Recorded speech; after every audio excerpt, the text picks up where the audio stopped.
Hello बच्चों, let us understand the solution for this question.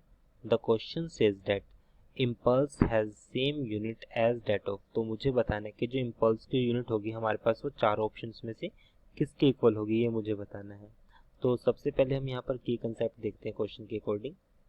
की concept, सो की concept के पॉइंट में हम लिख सकते हैं कि जो हमारे पास इम्पल्स जो होता है, अगर हम इम्पल्स को देखें, impulse that is equals to J, जिसको हम सिंपली डिफाइन करते हैं फोर्स इनटू टाइम इंटरवल। ये हमारे पास डॉट प्रोडक्ट होता है और सिंपल प्रोडक्ट होता है force and time interval. Force and time interval का जो प्रोडक्ट होता है वो हमारे पास इम्पल्स होता है। Solution for this question,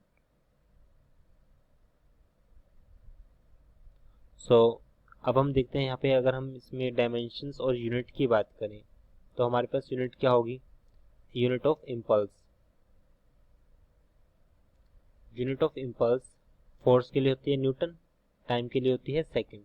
Newton हमारे पास क्या होता है, न्यूटन होता है kilogram, that is mass into acceleration, kilogram metre per second square जो हो जाएगा, और साथ में हमारे पास क्या है, सेकंड से मल्टीप्लाई। सो यहाँ से इसको सॉल्व करते हैं तो ये हो जाएगा हमारे पास किलोग्राम मीटर, सेकंड से सेकंड कैंसिल तो ये हो जाएगा हमारे पास किलोग्राम मीटर पर सेकंड। ये हमारे पास हो जाएगी यूनिट ऑफ इम्पल्स। अब हम वन बाय वन हर एक ऑप्शन की यूनिट चेक करते हैं। फर्स्ट हमारे पास है फोर्स। फोर्स को मास इनटू एक्सेलरेशन जो किसके इक्वल होगी, kilogram metre per second square. तो फर्स्ट तो हमारे पास रॉन्ग हो गया। सेकंड हमारे पास है इम्पल्स। इम्पल्स को सिंपली डिफाइन करते हैं मास इनटू वेलोसिटी।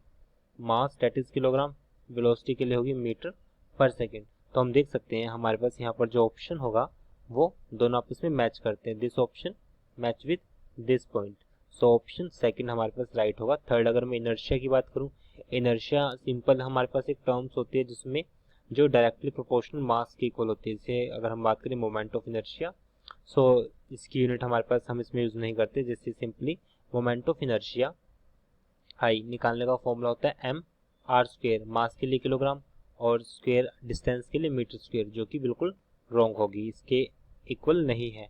मास के लिए हम यूज करते हैं किलोग्राम। तो सभी पॉइंट्स को देख के हम कह सकते हैं कि जो ऑप्शन बी होगा हमारे पास वो राइट है। Hence option B is right.